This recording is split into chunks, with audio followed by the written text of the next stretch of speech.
Sahabat Muslim, pasti Anda pernah mendengar sosok raja bernama Genghis Khan. Ya, ia adalah sosok raja penakluk terbesar di dunia yang dikenal berdarah dingin.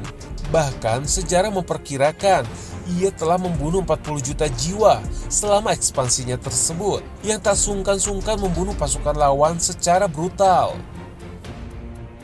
Anda pasti penasaran, bagaimana bila pasukan kerajaan Muslim melawan pasukan Genghis Khan? Siapakah yang akan menang? Tentunya perang pasti dimenangkan oleh pasukan Genghis Khan.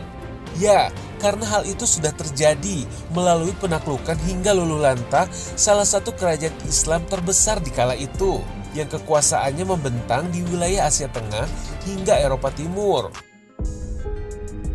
Kerajaan Islam pertama yang ditaklukkan itu bernama Khwarezmian, yang meliputi Afghanistan, Turkmenistan, Irak, Uzbekistan, dan juga negara-negara kecil di jalur sutra. Ya, memang terdengar mengecewakan. Bagaimana bisa kerajaan Islam yang memiliki pasukan jihadis, para pembela bendera tauhid ini bisa dikalahkan pemimpin non-muslim? Tapi tunggu dulu, Anda pasti kaget dengan fakta berikut ini. Meski Genghis Khan bukanlah seorang muslim, namun ia menghormati para pedagang dari umat muslim. Sikap hormatnya tersebut ditunjukkan dengan hubungan dagang yang baik, dengan mengangkat pedagang muslim sebagai delegasi maupun duta perwakilan kerajaan. Perlu diingat, kerajaan Islam maupun kekhalifahan Islam pada saat itu sangatlah berbeda dengan kekhalifahan di era Rasyidin, yakni kekhalifahan murni yang berdiri tak jauh dari wafatnya Rasulullah.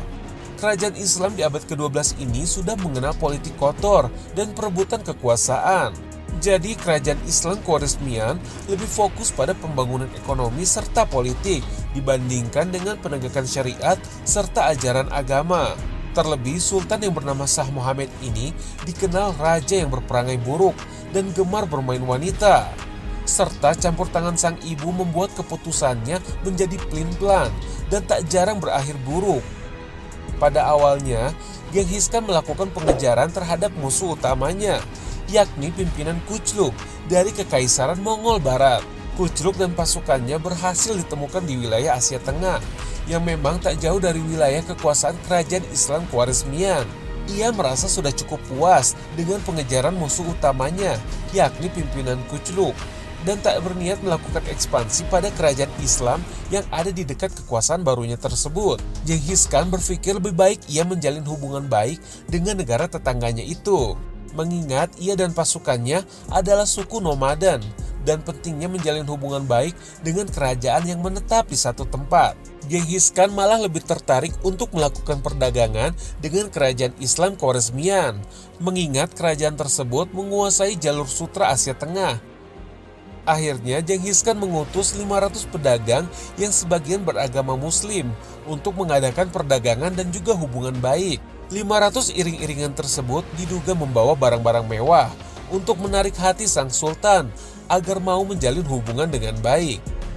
Entah apa yang ada di pikiran Sultan Shah Muhammad, atau siapa yang memberi nasihat sehingga ia menduga para pedagang tersebut merupakan spionase dari kerajaan Genghis Khan tersebut. Akhirnya Sultan Shah Muhammad malah menahan dagangan dari rombongan tersebut dan membunuh 500 orang dari delegasinya. Namun ada satu pedagang yang berhasil menyelamatkan diri dan melaporkan hal tersebut pada Genghis Khan. Namun Genghis Khan tetap berusaha menjaga hubungan baik dan mengirim utusannya kembali untuk meminta penjelasannya mengapa ia membunuh delegasi dagang kiriman dari Genghis Khan. And the Sultan there, Sultan Muhammad, decided that this was really a bad idea and beheaded the emissaries and sent them back to Genghis.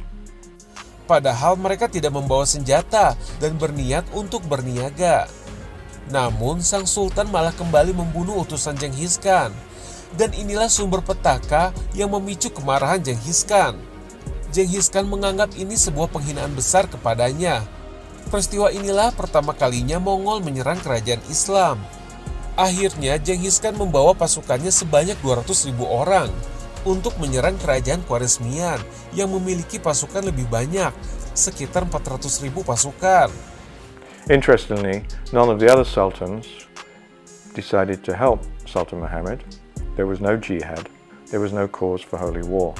It was simply an economic fight. Secara jumlah, pasukan Khwarezmian memang lebih banyak. Namun meskipun banyak, ternyata pasukan tersebut merupakan tentara bayaran yang tidak memiliki loyalitas pada kerajaan. Tentu saja hal ini menjadi salah satu faktor kemenangan Genghis Khan. Dalam waktu 10 hari, pasukan Genghis Khan berhasil meratakan seluruh wilayah kerajaan Khwarezmian dan membunuh seluruh pasukan dan penghuninya.